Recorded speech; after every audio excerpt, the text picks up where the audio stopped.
My name is David Watkins. I'm a product manager in the ArcGIS for Desktop team.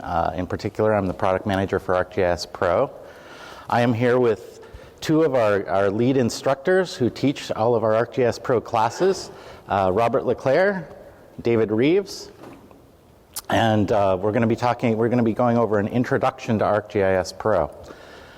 We're going to spend a lot of time on demos in this session. So there's a few slides. I'll go through a few slides, and we'll try to spend the majority of the time on demos.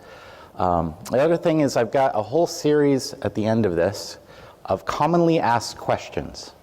We've been doing this workshop for a long time now. It seems like a couple years. And we get the same questions kind of over and over again. So I've tried to just consolidate all those into some slides at the end. So I'd ask that you just kind of hold off your questions till we get to the end. And once we've gone through those commonly asked questions, we'll make sure we leave some time for you to be able to ask some more. But we may have already got an answer to your question. We'll see. All right. ArcGIS Pro is, of course, an application within the ArcGIS Desktop product. So ArcGIS Desktop is a combination of ArcMap, which of course includes ArcCatalog. You've got ArcScene and ArcGlobe and all the extensions with things like 3D Analyst and Spatial Analyst and all of the different kinds of extensions. You've also got ArcGIS Pro. ArcGIS Pro has its own versions of those extensions as well. And one thing I always like to point out is with every desktop license, you also get a named user to either ArcGIS Online or to a portal. So every desktop user is actually an ArcGIS platform user. You've got access to everything. So it's the professional ArcGIS, or the professional GIS user. Those are our users using desktop. So how many of you have used ArcGIS Pro yet or gone in and played with it? Okay, a smattering here and there. Not all of you, so that's good. You're in the introduction workshop, and we're going to try to give you a really good kind of overview of the whole application. I suspect the rest of you, all of you really use ArcMap, yeah? Everybody uses ArcMap here? So a lot of our introductory courses and a lot of the things we reference as we go through here will be in relationship to ArcMap. We just kind of naturally end up with comparisons between the two. So we usually make the assumption that you already understand all the GIS concepts and everything like that, and how everything works in ArcMap, and we'll try to make the transition for you to ArcGIS Pro. So what is ArcGIS Pro? Well, it's a new application. Actually, it's not very new anymore. We've been saying it's new for a while. We released it originally in January 2015, so about a year and a half ago. Since then, we've had so we released it was a 1.0 release. We've released a 1.1 release and a 1.2 release, so we've got 3 releases out there. And 1.3 is coming out sometime next week is our plan. We're really, the development team's been pushing to try to get it out for you guys. So you should have it, hopefully, when you get home. It's a brand new architecture under the hood. It's a 64-bit application. It's a truly multi-threaded application. So when you use ArcGIS Pro, it's going to use all the cores of that nice hardware that you have, that computer sitting on your desk. So it'll use all the resources of your computer. It makes it fast. It makes it always up and running. You don't have things hang while you're running one process and you can't do anything else. You're always able to keep working. We've done some other things with it. We've simplified the user interface. We've got a contextual ribbon-based user interface. It's going to be very similar to all the other Microsoft products you use. So if you're using Office, it's going to be very similar to Office. We've integrated it very tightly with ArcGIS Online or Portal for ArcGIS. So when we first built ArcMap, there was no such thing as the cloud. I mean, the cloud was a concept that came later. And so ArcMap was never really integrated as tightly with ArcGIS Online as it could have been. It just goes back to the basic architecture we started with. Well, with Pro, we started with an architecture where we looked at integrating it much more closely with the entire platform right off the bat. So it's very closely tied in it. You find that where you go to search for things, you can be searching for things in your portals and online at the same time and just dragging data in and dropping it from all over the place. So it's really kind of tightly coupled with ArcGIS Online. We've combined 2D and 3D. So the application has both 2D and 3D maps and scenes. We'll call all our 3D maps we call scenes. Scenes can either be global or local. For those of you who've used ArcScene or ArcGlobe, that's the difference between a scene and a globe. We just call them all scenes now. It's a project-based application. So all of you who are familiar with the old ArcView 3 or 3.4 or one of the old ArcView projects will recognize this concept of a project where you can have multiple maps and multiple layouts. We've taken all those concepts and built them into Pro. It's also a very modern application. You'll find things like simple search and query throughout the entire application. So anywhere you would expect to have to look through a list of items or look through a list of layers, you're going to find a search box. So if you need to find something in your table of contents, I know a lot of you sometimes get a ton of stuff in there, 200 layers. You can just search your table of contents. You can search for symbols. You can search for, of course, data, both on your local drives and in the cloud. So search is everywhere. So when we think about Pro, we like to describe it as kind of a fusion of multiple applications. So we've tried to take the best of ArcMap and ArcCatalog, ArcGlobe and ArcScene, the 3D aspects of that, and actually a bunch of the symbology from CityEngine and the rule packages that you can generate in CityEngine, and we've merged them all together into a single application. It's one professional GIS application that does all of it. And we think this is a great way to kind of merge all of that together. So when you start playing with Pro, those of you who haven't touched it yet, you're going to find some things that are really nice about it. First of all, there's a contextual ribbon-based interface. I mentioned this. But the other nice thing is it's going to be pretty intuitive for all of you who've used ArcMap. You've got a table of contents, same way you have in ArcMap. You've got layers, you've got the symbology, you've got access to all the different kinds of things you do in ArcMap, add data, navigation. It's different. I mean, it's a brand new. We've done a lot to try to streamline the workflows with it, but it will still be familiar if you've used ArcMap. The concepts are the same. The concepts are all there. Like I said before, it's project-based. So those of you who've used the catalog window, we have a window in Pro called the project window, and it has a lot of the same functionality that you have in the catalog window. You have access to all of your maps and layouts, for example, but you also have your database connections, your folder connections, access to your styles. All of that is accessible through the project pane. There's also a project view that allows you to go in and do things like build a new geodatabase, design one, add your domains, all of the kind of stuff you normally do in catalog. And it's map focused. And what do we mean by that? Well, we've done a lot to try to bring the map to the center of what you're working with. That's what you guys work with all the time. You work with maps. And we've intentionally done things like subdued all of the menus. If you notice all the colors of the buttons and the interface, they're not really bright. We've done that on purpose. We've tried to make them a little pale. Sometimes that doesn't demo the greatest, but it's much better when you're working with it. The other thing we've done is when you start working with Pro, you're going to find that most things come up in panes. We call them panes. They're the menus that fall off to the side of the map. We don't have menus very often that pop up in the middle of your map and block what you're looking at. So when you're running a geoprocessing tool, for example, you're going to be running it off to the side in a pane. It's not going to pop up in front of your map and block everything you're looking at. So we've really tried to make the map the center of attention in ArcGIS Pro. So we've we're going to just kick us off, and I'm going to have David Reeves give you a demo of just an overview of the whole application. Thank you.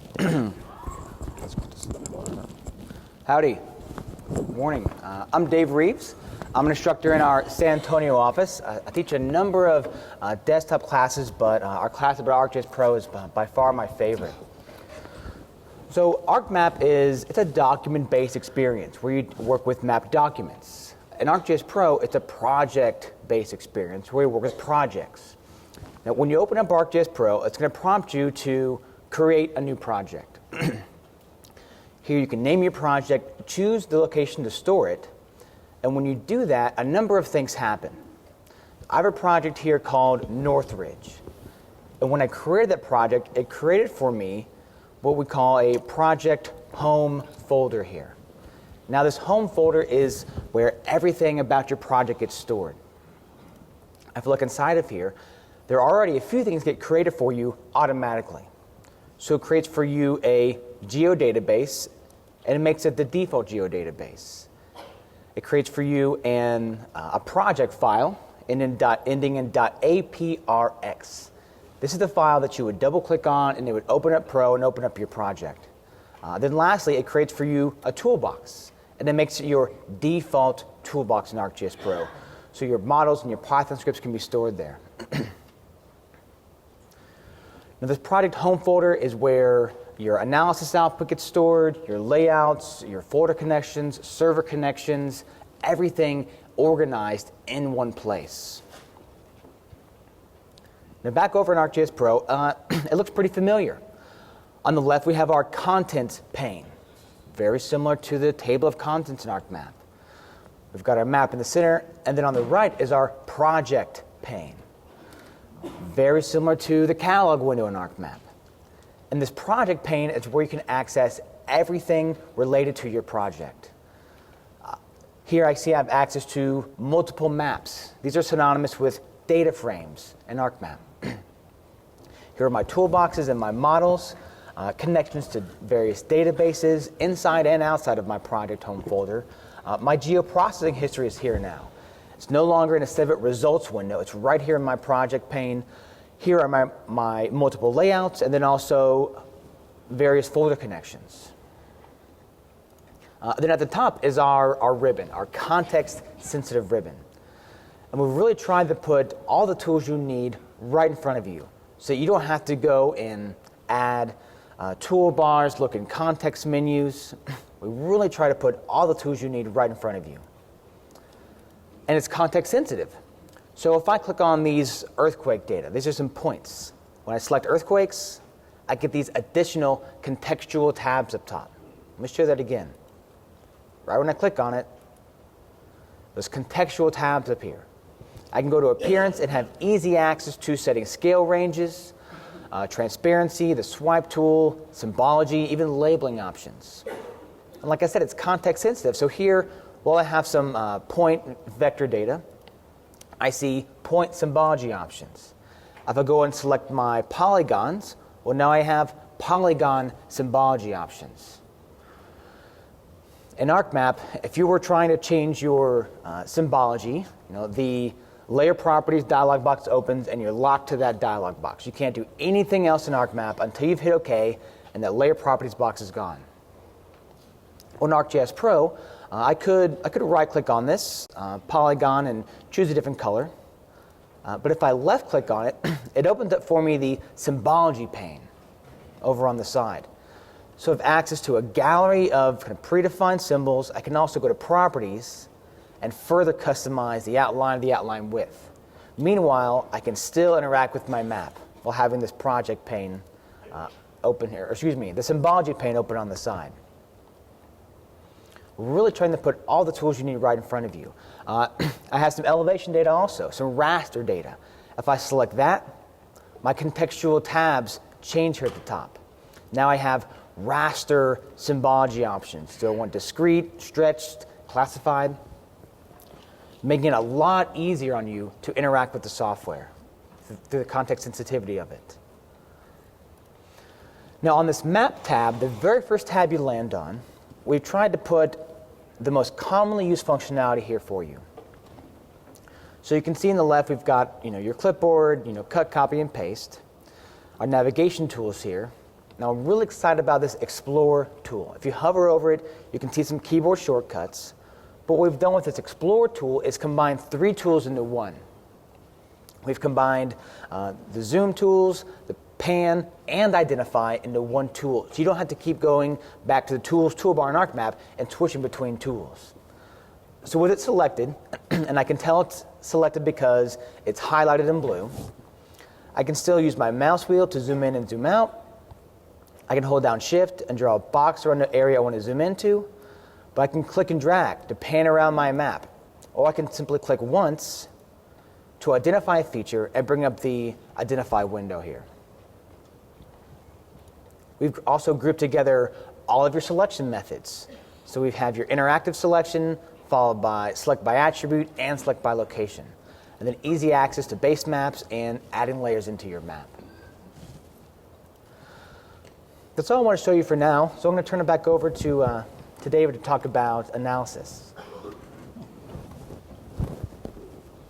All right, thanks, David. So ArcGIS Pro, we've really tried to design it with usability in mind. And you'll find that this whole ribbon-based experience is going to be new to you. And one of the things that we run into with everyone who first starts using it is they're trying to find the tools that they want.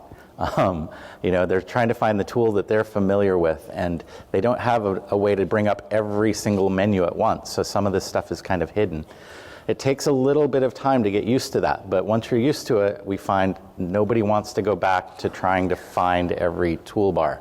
So it's actually been a really great experience for everyone who's used it that I know.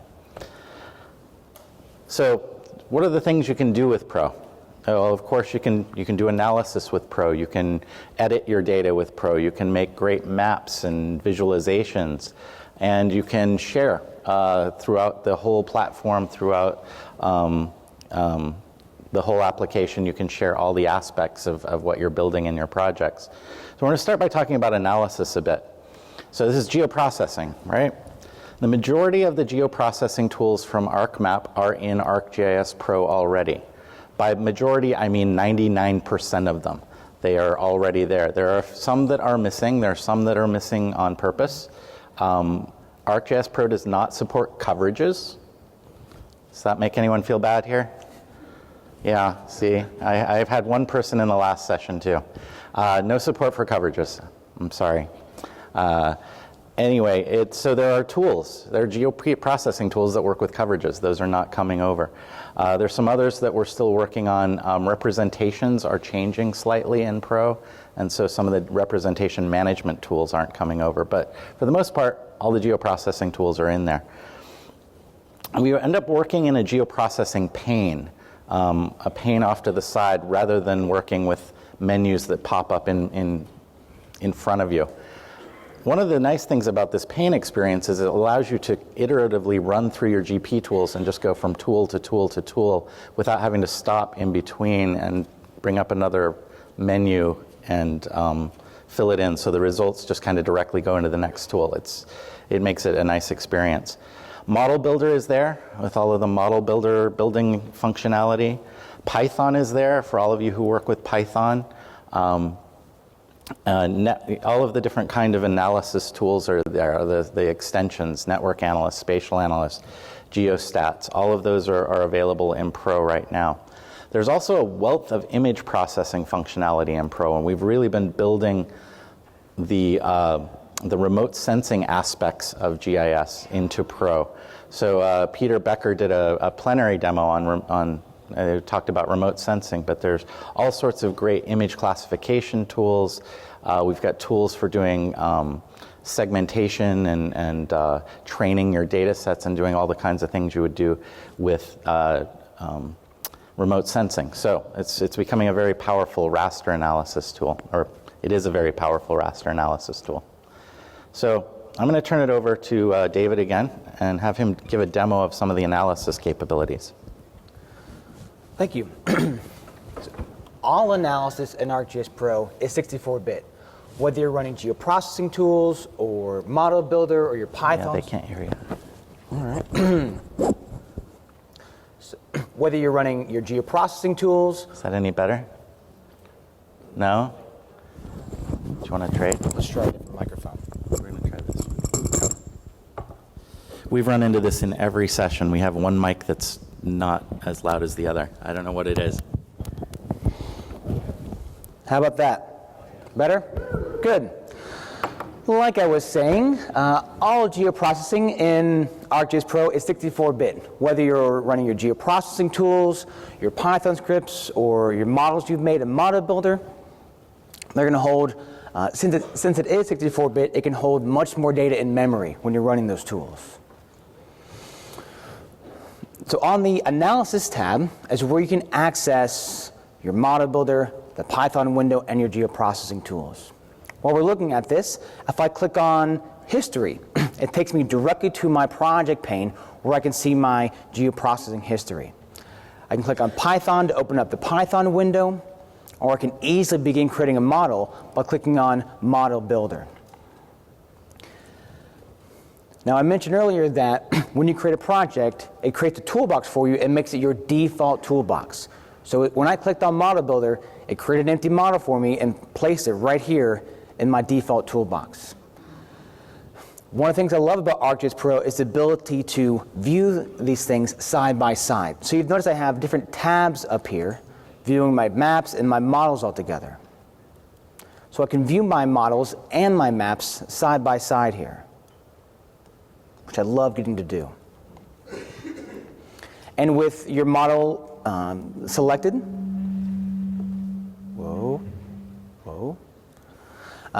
it's context sensitive.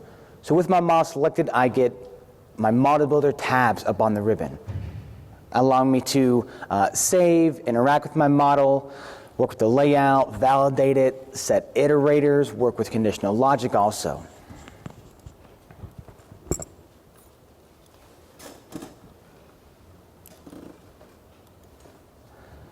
Now, back on the Analysis tab here, you also have access to your environment settings for the entire application. When I click on Environments, it brings them up for me. And one I want to point out, if I scroll near the very bottom, is parallel processing here. Parallel processing is used by the Geostatistical Analyst extension, and allows you to take advantage of the multiple cores in your computer. So if you have a dual-core computer or a quad-core computer, when you're running a tool or running a model, you can tell ArcGIS Pro to use multiple cores of your computer rather than a single core. So if you have basically you can take a big task or a big tool or a big model and split it up between the 4 cores of your computer. So let's say I have 4 cores on my computer and I enter a value of 50%. That's telling ArcGIS Pro that it's allowed to use 50% of the cores of my computer. So it'll take that big job and break it down into 2 smaller ones for some faster processing. When I click on Tools, it brings up the Geoprocessing pane. And I love a lot of new things about the Geoprocessing pane. First of all, it's combined our toolbox with the search functionality into one. So it can easily start searching for tools. Let's say I look for the feature class to feature class tool. Before I'm even done typing, it's giving me results. In ArcMap, you have to type the complete word and then hit enter, and then we show you some results. This is much faster now. And with these geoprocessing results, I can click on it, and it opens up that tool in the geoprocessing pane for me, not in a dialog box sitting in the middle of the screen blocking everything else. Next to the Tools button in the Analysis ribbon, we call this our Analysis Gallery. These are the tools that you're going to use the most often, and it's customizable. We've already put a few tools in there for you, but you can change what's in there, and it's project specific. For example, let's say this feature class to feature class tool. I know I'm going to use that a lot, so I'm going to right-click on it and choose to Add to Analysis Gallery.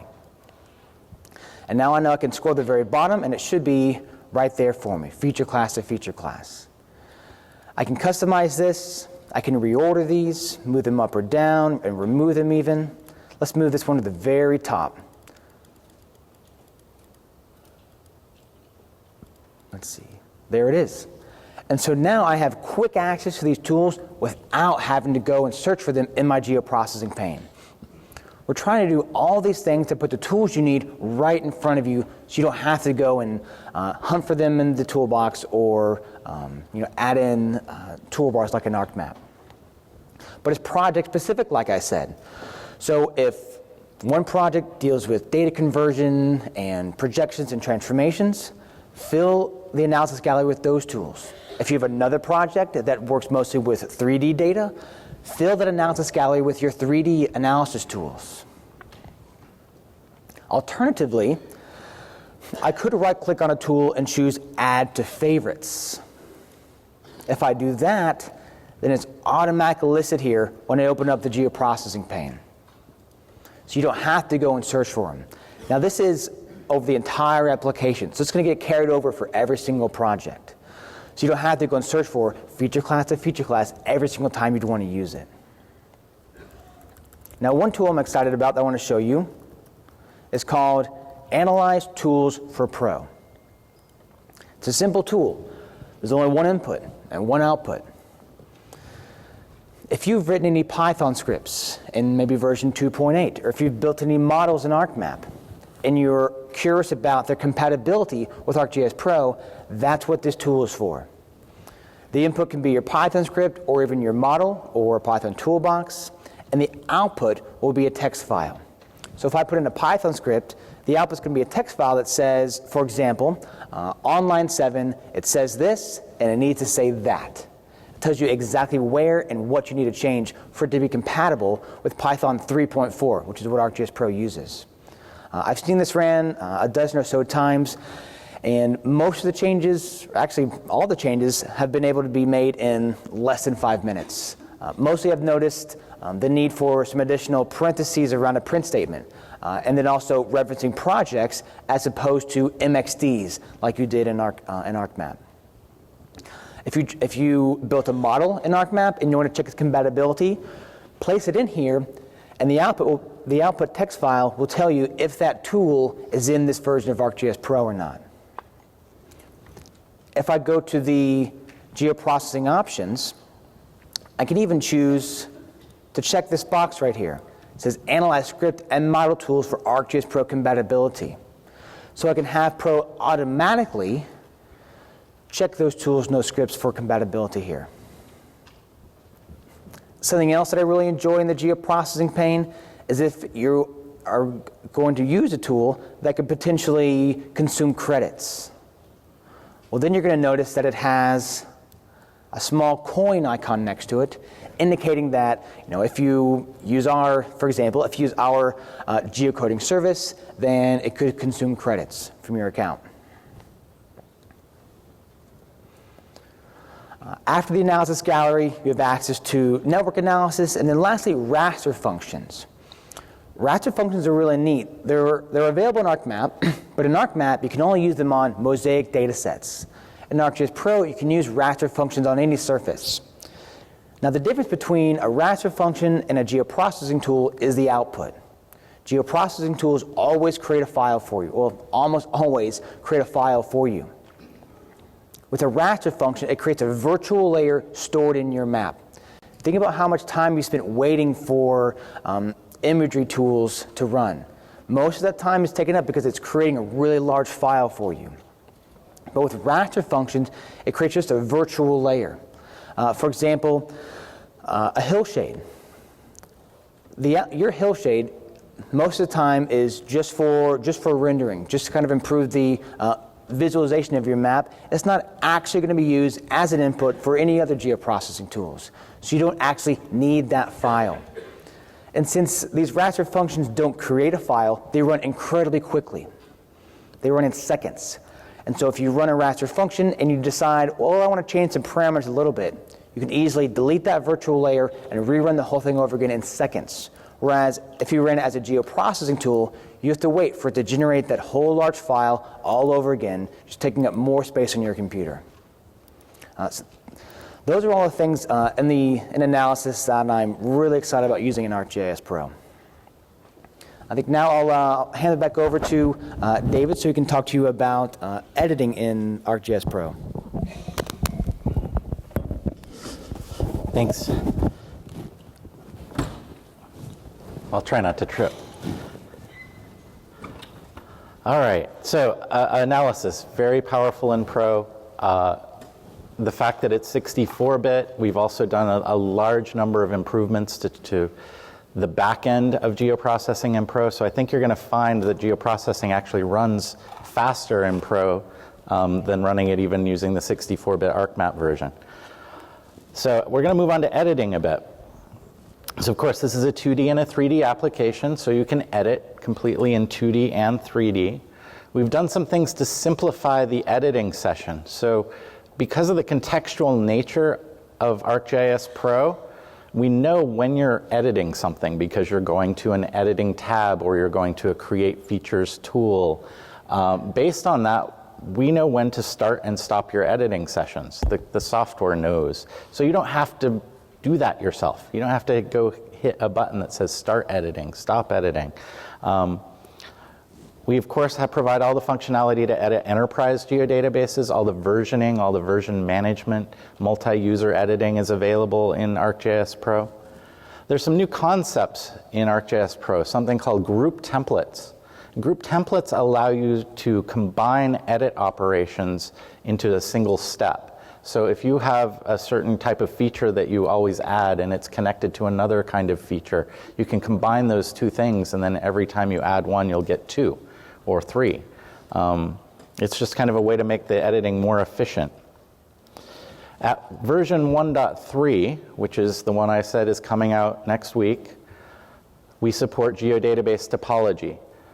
We didn't support it in previous versions, so we now have all the ability to go in and edit all your geodatabase topology and manage your topology. So that's going to be in the software now, which is going to make a lot of people happy. We've also, the editing experience, we've tried to make it more CAD-like.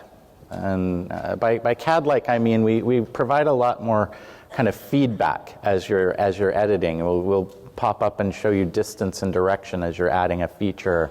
We give you, some interesting shortcuts and ways to do things that are more like a CAD-like editing experience. And we received a lot of feedback, from ArcMap users that wanted this. So we've tried to incorporate that into Pro.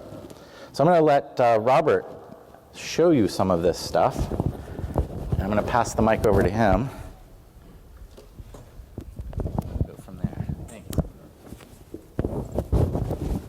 Good morning, everyone. How's everyone doing? Can you hear me in the back? All right, great. So my name is Robert Leclerc, and like David Reeves, I'm an instructor at the Denver Regional Office. I teach the desktop classes, ArcGIS Pro classes, geodatabase classes, and a few other. But one thing I want to do before I start the demo, of course, is talk about education. We do have several courses available for ArcGIS Pro if you are interested. If you come to the training.esri.com site, you'll see that there's a free web course called Getting Started with ArcGIS Pro. This has always been free beyond the ones that Jack was talking about on Monday. But if you want to learn about essential concepts of Pro and terminology, this is a very good course to get started on. And then further, I'm going to come in and do just a quick search on ArcGIS Pro within our training site. And when you go to the web courses, these are the ones that are going to be free. They probably should be free now. And so what you're going to see is a series of courses: terrain analysis, distance analysis, sharing, editing, and more. So these are all available to you for free, starting with the user conference here. And then we do have two instructor-led courses. One is going to be Essential Workflows, and the other one is going to be Introduction to ArcGIS Pro for the GS Professional. That one's designed for the seasoned ArcMap veteran, which is everyone in this room. So it kind of transitions your workflows from ArcMap into ArcGIS Pro, learn about terminology and the interface and things like that. Lastly, if you haven't been down on the main product floor with all the business partners and also the Esri folks down there, there's a hands-on learning lab downstairs, and there's one lesson for Introduction to Pro. So if you want hands-on experience with Pro, go check that out. Today's the last day for it as well. So if you haven't visited, please do. Fantastic experience. So what I want to do, as David was mentioning, is talk about editing. So we mentioned that coverages are not supported in Pro. I do want to kind of mention one thing, that personal Microsoft Access geodatabases are also not supported in Pro as well. Reason for this, they're 32-bit architecture. Pro is a 64-bit application. The two don't play well with each other. So if you are working with Access geodatabases, you probably want to transition those over to file geodatabases. Really easy to do so. But let's talk about editing here. So I have the editing tab highlighted, and there's a lot of things on here you should be aware of. We break our tools and commands into groups. So you have what's called the clipboard group, and we have cut, copy, paste, where you can copy and paste between layers, much like you can in ArcMap. We have an area called Manage Edits. Currently, the Save button and the Discard button are grayed out. Reason for this, we haven't done any edit operations. So the Save button, exactly what you think it to be, it saves your edits. The Discard button, you have to be very careful about this one. This one will discard all your edits back to the last save point. This is not an undo at all, okay? The undo redo is kind of at the top up here. It's a little mini toolbar. And so you have the undo and redo capability up here, which will do incremental undos and redos of your edits. Discard, everything's deleted back to the last save point, but you do get a screen. Are you sure you want to discard all your edits, yes or no? Say no sometimes. It's not a bad idea. As we mentioned, topology now is supported inside of Pro. We've had map topology supported for at least 1 or 2 releases now, where you can do coincident boundary editing. I'm working with Pro 1.3 right now. You don't see geodatabase topology on here because I don't have a topology in my map view. So geodatabase topology is supported now in 1.3. We have something called status, and this is basically giving you feedback of what's editable and what's not editable. So in this case, I don't have any layers not editable. Think Excel. These worksheets are not editable inside of ArcMap and Pro, so an Excel worksheet would show up here saying not editable. Editable with warnings. If your map view is in one projection and your layer is in a different projection, that'll give you a warning saying it is editable, but maybe bad things might happen with shape and area and calculations. And then in this case, I've got 12 editable layers. They're all in a geodatabase called utilities. So I know I can edit these layers. We also have something called the error inspector, which alludes back to geodatabase topology. And then over to the right of that, we have snapping. Now, currently, snapping is not turned on. And as Dave was mentioning, we use the color blue to highlight functions turned on or off. In this case, it's not highlighted with blue. When I click on it, now snapping is enabled. We see that blue halo around the button. Further, we have a drop-down. So all your snap agents in Pro are now grouped together. In ArcMap, they were separated. So we have these standard ones you come to love and enjoy, point, end, vertex, and edge. And then via the right-click in ArcMap, we've now pulled them all together here, where you've got intersection, midpoint, and tangent. There's also some options for this as well.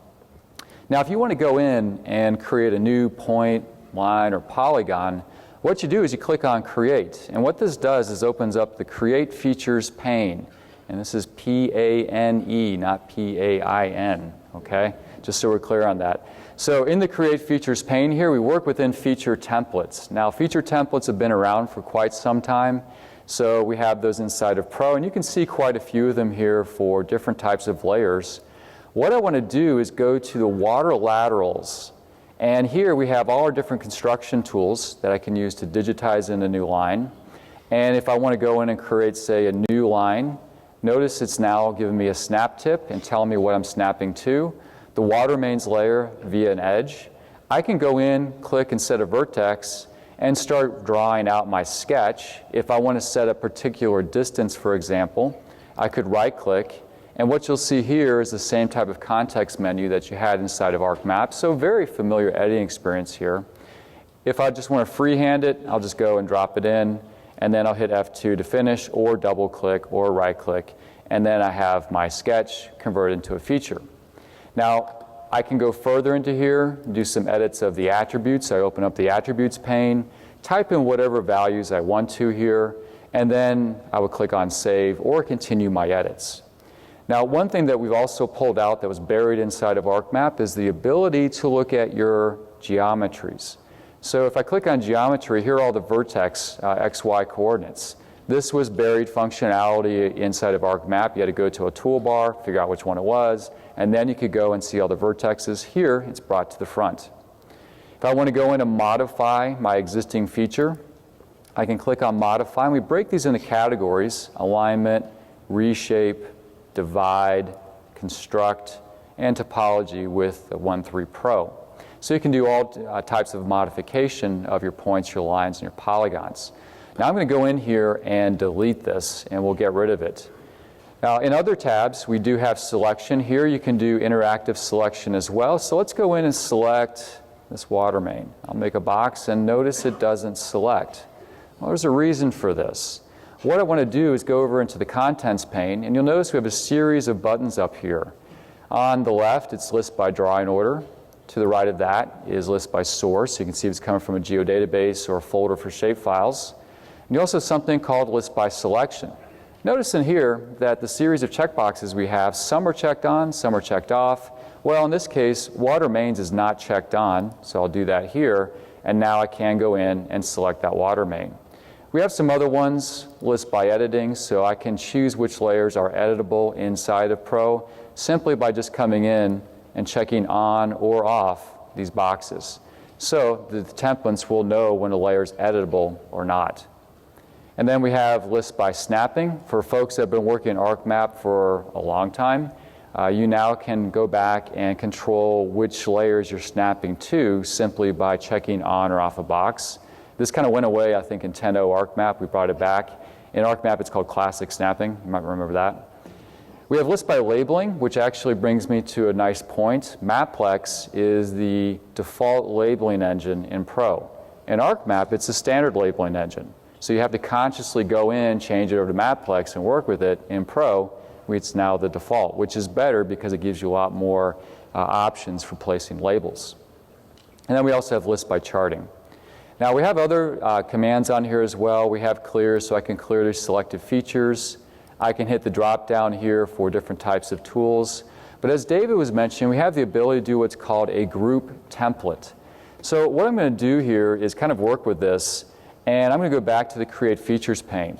Now for users of 1.2 Pro, we've moved the Template Manager. It used to be up on the Edit Core tab here. Now it's in the Create Features pane, and so I click on Manage Templates here. And what I can do is come in and choose which layer I want to create a group template upon. In this case, it's going to be water laterals. So I'll click the New, I'll go to Group Template, and now I'm going to come in and give it a name. I'll just call it Lateral plus Meter. And what I'm going to do is create a lateral line and put a water meter at the end of that lateral. Give it some type of description, and then I'll go to Tools. So these are the construction tools, and we saw this earlier before, where you can go in and either have all the construction tools, or you can go in and limit that. And in this case of my group template, I'm just going to limit it to 2. And I'll just use the line tool and the right angle tool, and that's it. Lastly, I go into Builders, and you can see because I'm building this upon the water laterals layer, I want to go in and add another feature template to this. So I simply click on Add, and then I choose which template I wish to add. In this case, I want it to be the water meters. Where do you want this meter to be? You have various options here. For this demo, I'm going to say point at the end, and then I'll click on Add, and now I've built my group template. So I'm going to click OK, and let's go in and see what I can do for this group template. There it is. There's my limited construction tools. I'll just simply go in, digitize something, and then I'll clear the selection. And now you can see I did 2 edit operations one time. So very slick way of doing this. Lastly, for editing, I'll click on the Project tab, go to Options here, and on the editing application part, you have several options here. You have something called Dynamic Constraints. As you draw out your sketch, if you check this on, it'll give you the bearing and the distance of that line. You also have the ability for double click for finish, which is on by default. If you have touchscreens, Pro does recognize touchscreens, so you can enable this functionality, show feature symbology. There are a few toolbars in Pro. Most of them have to do with editing. So you can enable the editing toolbar, the magnify toolbar if you wish. And then we have session options. If I check automatically save edits, you can have a time constraint or number of operations, which is pretty nice, I think. You also have these screens which are confirmation screens. Do you want to save edits when saving the project? You can enable that. Do you wish to confirm the save edits or the discard edits? These are on by default, but you do have the ability to turn them off if you don't want to see them. Deactivate active editing tools. And as David mentioned, versioning is supported. So here are the versioning conflicts, how they're defined, and then how to resolve or review conflicts as well. So with that, I'm going to turn it back over to David, and we'll talk about layouts. All right, thanks, Robert. So, very comprehensive set of editing tools, right? You can perform all the editing operations you've been known to love, and actually even do them better in Pro. So, we're going to talk now about mapping and visualization. And Pro is a great tool for doing mapping and visualization. We've done a lot to improve the drawing performance and the drawing quality in ArcGIS Pro. We wrote a whole new drawing engine under the hood when we started ArcGIS Pro. We started with a blank slate and just built the whole product from the ground up. So we control all of that, all of those aspects, and you get things like transparency, native transparency, anti-aliasing, all the things that make it beautiful products. We support multiple layouts in Pro. Of course, it's project-based. This was the number 2 enhancement request in the Ideas site for a number of years. We've got it in Pro. We've unified the symbol model in Pro to be a single symbol model. Now, what does that mean? Well, in ArcMap, we actually use a whole bunch of different symbol models. There are actually 5, I think. There's one for regular symbols. What do you call those? One for representations, one for raster, one for charts and graphs, and so on. So we've taken all those and unified them into a single symbol model. Well, what does that mean? Well, it means that the symbols are more consistent throughout. It means we can take those symbols and push them out through the rest of the platform. And you know, I was just talking to a gentleman yesterday who was running into inconsistencies between proportional symbols and pie charts. And that's because they were using 2 different symbol models, and one was based on a 1 value being the lowest value, and the other was based on a 0 value. And just these little kind of inconsistencies. So this streamlines and unifies that whole thing. I mentioned transparency support for native transparency. So when you export to a PDF file, if you have a transparent feature or a transparent color, only that color is going to become transparent in the PDF file. It's not going to rasterize all the layers underneath it. It's truly going to use transparency. You can do a lot of 3D cartography. We're seeing all sorts of amazing examples of things people are doing in 3D now with Pro that they couldn't do before. And of course, we support map series in Pro. We supported that at 1.2. Map series is the equivalent of data-driven pages for those of you who use that. And we support animation, being able to go in and create these amazing fly-throughs and visualizations of 3D content, or you can even create them for your 2D maps and pan and zoom around your 2D maps, turn on and off layers, go through a period of time and create a video of that and share it on YouTube. It's a great way to share your work. We find everybody uses YouTube, so it's a really nice way to share stuff. So with this, I'm going to turn it back over to Robert, who's going to give you a little demo of mapping.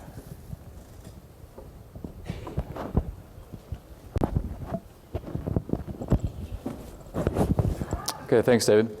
All right, so let's talk a little bit about layouts and how they work inside of Pro.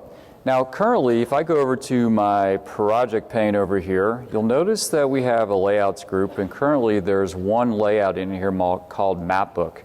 We're going to come back to this in just a minute or two and talk about map series, but what I want to do is create a brand new layout inside of Pro.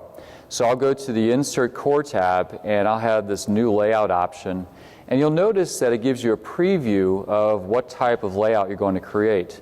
We break them into imperial units, inches, and we also have metric for the rest of the world as well. And I'll go and click on letter 8.5 by 11.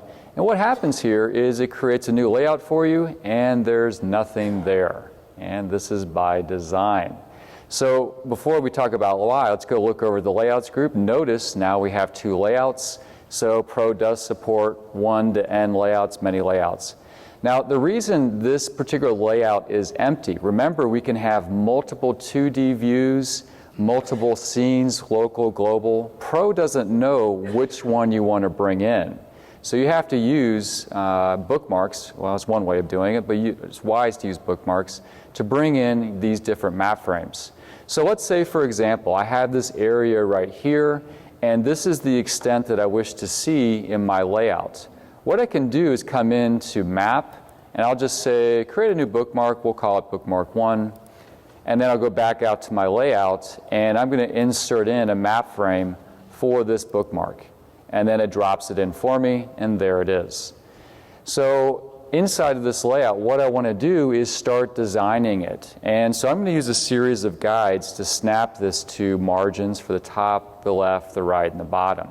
You can interactively come in and set a guide if you want, and there it is.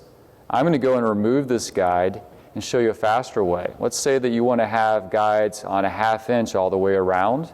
Well, you can come up here, right-click, and say Add Guides.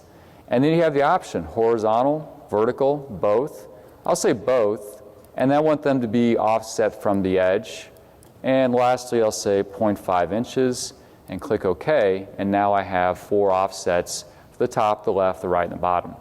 Now here, at this point, I'm going to start grabbing these handles, having it snap to my margins, my guides rather.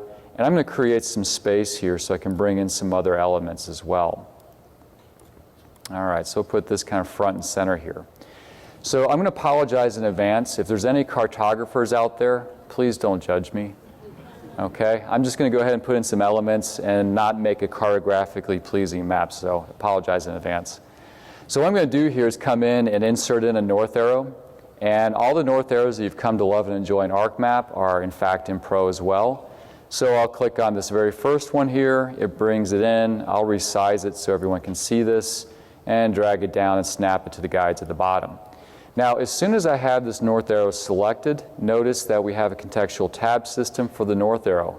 You can come in, you can design this, you can change the type of true north or map north, you can set a calibration angle.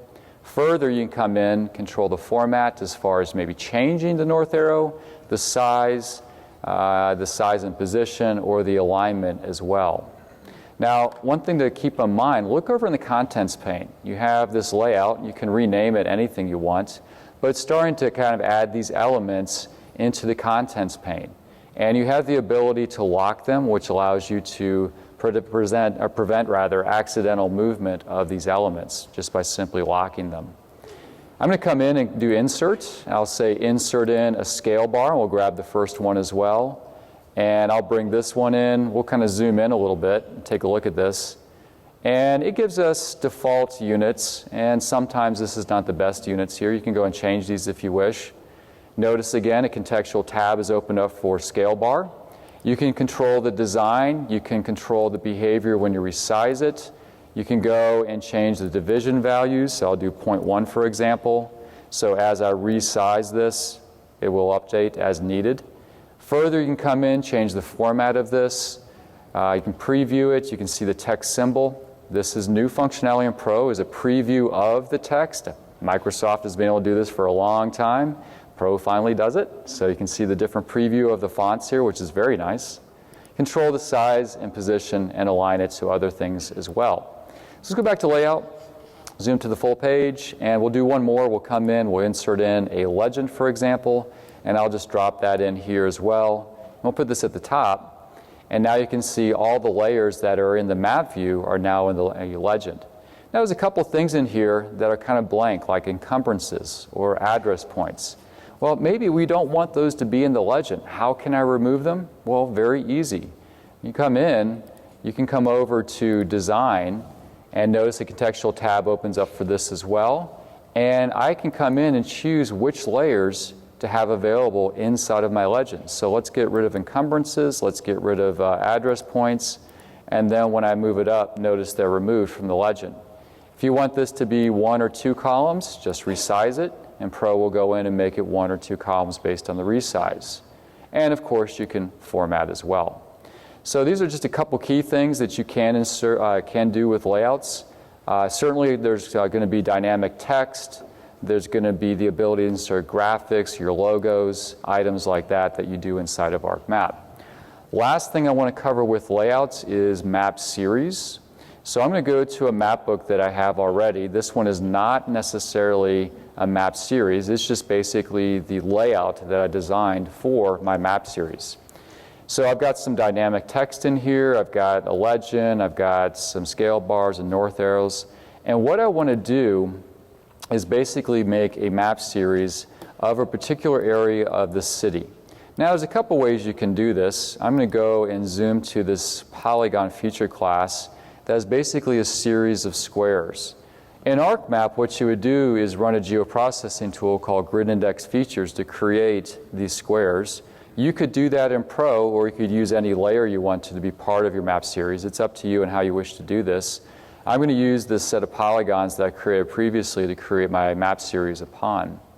So in order to create a map series, it's very easy. You come out to your layout here.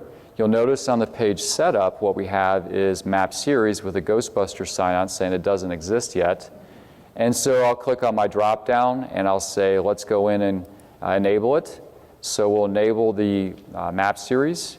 You have the options of what map frame it's going to be based upon, if it's based upon a layer here. And then I'm going to accept the default settings here and click OK. When I do that, now my map book is created. Am I using the map series? And you can see I've got A1.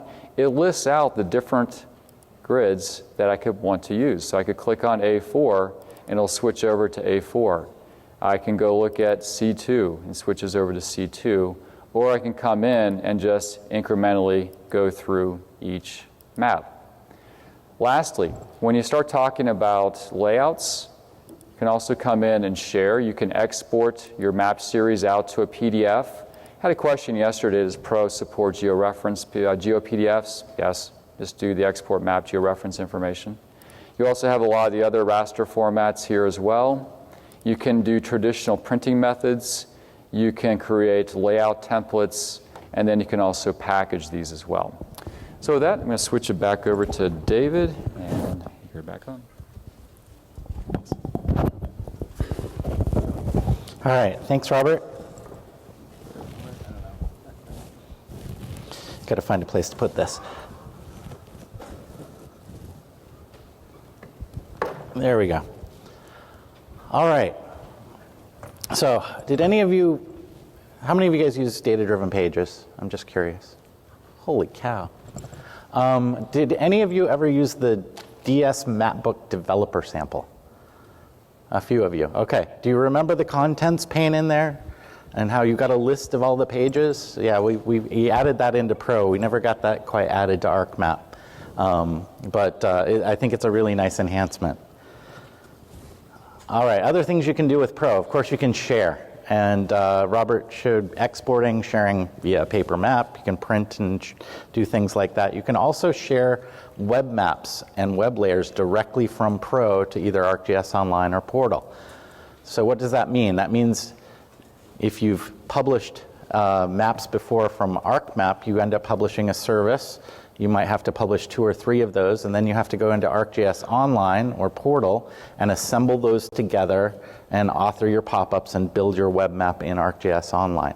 Well, Pro, you can do all of that. You've already got your layers, and now you can author things like pop-ups, and all of that can be done in Pro, and then you just publish a web map directly. You don't have to go through and do the second and third step in ArcGIS Online or Portal. So it's a great tool for sharing, and it's another way we've tried to integrate in with the rest of the platform. You can, of course, share map and layer packages. You can also share project packages, so you can group everything in your project together and share it with someone else. And that's actually a great way to share all of your work. We use it constantly at Esri. You can share map and layout files. Robert mentioned templates, layout templates. we use something called a page X file, and that's the equivalent of, did any of you guys remember MXTs and we kind of just got away with changing those back to MXDs and only having MXDs for those. Anyway, layout files you can use as a template, so when you start a new map layout, you can browse to a layout template and use that. We share something called tasks, and we didn't really get to them in this session, but tasks are a new concept in ArcGIS Pro that allows you to define a step-by-step workflow that you can then package up as an XML file, basically, and share it with others so that they can follow the exact same workflow. And you can, of course, share your styles, your symbology. You can take your styles and load them up into ArcGIS Online now, and then share them throughout your organization that way. So I'm going to get into some common questions. These are things we get asked all the time. The first one we always get asked is, how do I get started? I know a lot of you haven't even started playing with Pro yet, and so this becomes a very common thing to do. Now, of course, there's all those training classes Robert showed you. There's one that's there's a Intro to ArcGIS Pro web course. It's free. It's about 3 hours long. It gives you downloads of exercises and data. You can go in and spend a few hours just learning it that way. And that was, again, designed with the ArcMap user in mind. And then there's, of course, the training classes you can take. There's a 2-day class, and the new class is 3 days, right? Yeah, so there's another 3-day class that we've added this year. There are a lot of classes available. When you go do a search for Pro, I think you come up with about 17. In the training site. So the other thing, just to mention, what most people I recommend doing, how they get started with Pro, is take one of your maps, your MXDs, here I'm in ArcMap, and I've got a fairly complicated map here. This is kind of the equivalent of a USGS topographic map. And it's got advanced symbology in it, it's got labeling, contours, all of the kinds of things you would expect in a more complicated map. And you just import that into Pro. And it's going to bring your map over. Let me go into Pro. And I'm going to start from the Insert tab. And when you open Pro, this is what you get. First time. It's just a blank screen. It can get kind of intimidating, so don't let that intimidate you. First thing you want to do is go to Import Map and find one of your MXDs that you know and love, select it, and then just import it in. And it's going to bring over all your symbology. It's going to bring over anything in your toolboxes. It's going to bring over your bookmarks. If you've got a model in there, it'll bring the model in. And it's going to give you a good starting point. And this makes it a lot less intimidating. And all that symbology, everything you've designed is going to be there, and it's going to look exactly the same. All my graphics have come in, my text, all my symbology is going to look the same. My labeling is going to be the same. It's just kind of refreshing my labels. One thing you'll notice is I can always pan and zoom, so it's labeling this whole map right now, which is doing a lot. And as it's doing that, I can still interact with everything. It's because of this multi-threaded nature of it. The labeling's happening on one thread, the drawing's happening on another thread, interacting with the menus is happening on another thread. So it means it's always responsive, even when it's doing labeling and things like that. So go out, import some maps, get started. All right, next question, most common question. How is ArcGIS Pro licensed? And this is a result of when we first introduced Pro, we introduced a new licensing model. We introduced the ability to license it using a named user account in either ArcGIS Online or Portal. What that gives you is the ability to go into any machine anywhere you have connection to your online account and log in and start using Pro. So this is the whole idea of using GIS anytime, anywhere, on any device that we talk about. There's a lot of great advantages to that. So that's the named user licensing. What we found was a lot of people still wanted us to license it through concurrent use and single use. So at 1.2 that we released earlier this year, we brought in concurrent use and single use licensing for all of you. So you now have a very flexible way to license this. License it any way you want. We didn't want licensing to be a barrier to you guys being able to start using Pro. So when you install Pro and start it up, it's by default going to look for a named user license, but you can change that. You can convert it and use a concurrent use or a single use license. You can license it any way you want. What that means is, so when you go into, there's a licensing pane or a licensing menu in Pro, and you can pick which way you want to license it. But what it means is you need a 10.4 license manager to be able to do this. Now, I know a lot of you are still on 10.3, earlier versions of ArcMap. You can still install and upgrade your 10.3 license manager to a 10.4 license manager and keep running ArcMap 10.3. The license manager will work backwards that way. But you need a 10.4 license manager, and you need an updated license file that has your Pro enablements in it. So you get this from MyEsri. You go to your MyEsri account. If you don't do that, your administrator should know how to do that. You'll get an updated license file, and you can start using the other license models. And of course, single-use licenses are locked to a single machine. Concurrent use, works with a license manager. It's the same license manager you have for ArcMap. All right. Next question I'm getting a lot. What's coming in 1.3 or what's new in 1.3? And there's a lot of new functionality that's coming up in 1.3. We talked about geodatabase topology. That's a big one for a lot of you. Things like KML, being able to author vector tiles, being able to view vector tiles. There's additional animation enhancements. We're always doing more work with the SDK.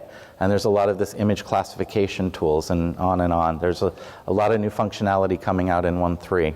So look for that coming soon. All right, what extensions are available with ArcGIS Pro?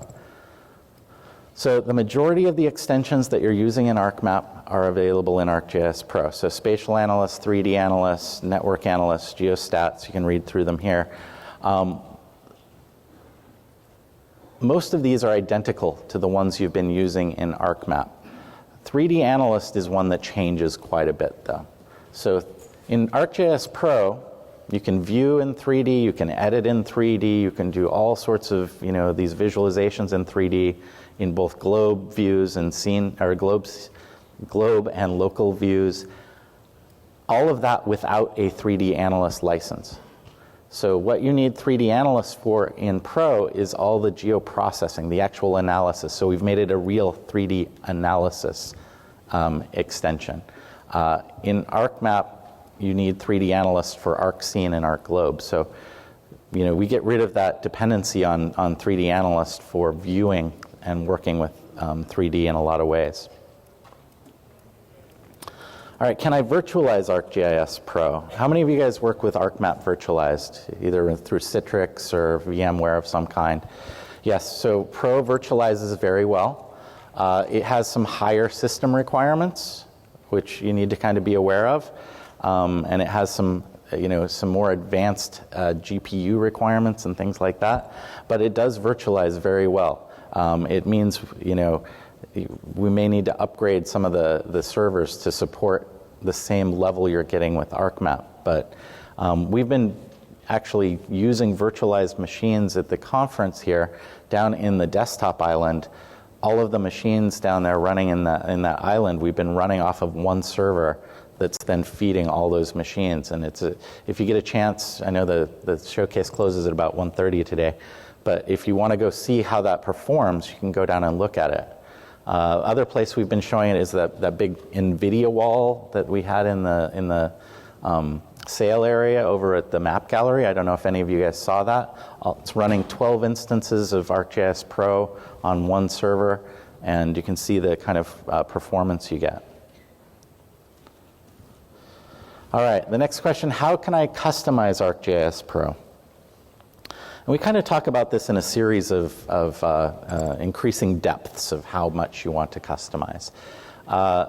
How many of you guys have written a lot of customizations in ArcMap using ArcObjects? Only a handful, okay. One of the things we recommend doing when you start with Pro is rather than just kind of wholesale saying I need to rewrite all those applications, start by just using Pro. Start by going in and seeing how it works. We've tried to take into account the things people were customizing ArcMap for and build a lot of that into Pro. And we've got different ways of kind of, handling things so that you might not necessarily need to customize it now. And that would be great, right? No more, if you didn't have to do all that extra work. The other thing you can do in Pro right off the bat is just start moving buttons around. There's a whole customize menu in the backstage that lets you take buttons and move them from toolbar to toolbar or ribbon to ribbon. You can turn things on and off. And so you can go in and customize it that way if you want to remove some of the buttons, so it's things you never use. We've tried to do our best to, make it very usable the way it is. And I'd recommend you just kind of go in and use it and see what it's like for you. Second step we would recommend doing is customizing, or for customization is configuring it. So, and I'll talk about tasks a little bit again. So tasks are a way to set up step-by-step workflows, and there's actually a little record button, just like you would a macro in Excel or something. And so you can actually go in and, say you repeat the same edit operations over and over again. You can hit a record button, record all your steps. It'll build a little set of steps for you that then you can package up and share with everyone else. And then they can follow the directions and do the same workflow. And it's a way to kind of package those kinds of repeated processes up. A lot of people have been really happy with how this works. It saves them a lot of rewriting tools and things because they can just package it up in a task. All right, next, automate. Use Python. We've exposed, the same Python libraries that you have in ArcMap are available in Pro. We've changed arcpy.mapping to arcpy.mp. That's just one change we've made, but the functionality in there is all the same. So you can automate redundant tasks through Python scripts, and we recommend looking at that next. And finally, if you really need to extend Pro, if you really need to build and add on to it, we have an add-in model and a new .NET SDK, which gives you access to a lot of the functionality in Pro. You can customize all the menus and interfaces and things like that. It is not ArcObjects. It is a brand new managed .NET SDK. It's a much nicer programming environment. It's not COM. Most people who have picked it up and started using it just love it. So for developers out there, we recommend looking at the new .NET API. But look at the other options first. You may find you can do a lot of what you need without having to go in and customize it. All right, next question. What is the plan for ArcMap? Well, ArcMap continues. Of course, it continues. We've got a 10.5 release planned at the end of this year. It's going to come out with ArcGIS 10.5. We continue to work on ArcMap. We continue to do updates. We do bug fixes. We add some new functionality here and there. But we've really slowed down working on ArcMap. It's very limited. And that's because it's a 32-bit application. It's in a state where we're not planning on moving it to 64-bit. We've got a new application for that. That's ArcGIS Pro. So ArcGIS Pro is the future. But ArcMap will be around a long time. So we're currently working on closing gaps between the two. So there's some things that ArcGIS Pro doesn't do yet that ArcMap does. And we're working very hard to kind of close some of those gaps for you guys. At the same time right now, so you can run ArcMap and ArcGIS Pro side by side. You can install them on the same machine. You can work with them together. You can import your MXDs, your SXDs, your globes into Pro and start working with them. One thing to note is they don't go backward. So when you import a map into Pro, you're not going to be able to export an MXD out of Pro. It doesn't work that way. We've added so much new functionality, and there's so many changes in Pro that we would lose so much trying to go back to ArcMap that it just doesn't work. So ArcMap is here. It's around. We support, after every release of ArcMap, we support it for at least 6 years, right? That's our support cycle. So if we release a 10.5 at the end of the year, how long is that going to be supported? So that'll be supported till 2023. And we have no plans to, discontinue it at this point. So yeah, it'll be around a long, long time. Just really quickly, the roadmap for this year. Again, we've got Pro 1.3 coming out next week. Pro 1.4 is going to be out at the end of the year. A lot of the functionality we've been working on this year, KML, vector tiles, some of the new things that are going to be coming in 1.4. One of the key ones, grids and graticules. Jack mentioned this in the plenary. Utility network beta is coming out, and editing and annotation. So, all right. We kind of ran over. We're getting longer-winded every time we do this, aren't we? Let's take just a couple of questions. I'm over time. If you guys need to leave, thank you for coming. And let me take just 2 questions, and then I'll have, if you guys have some more questions, you can come up while we're tearing down. Yes, over here.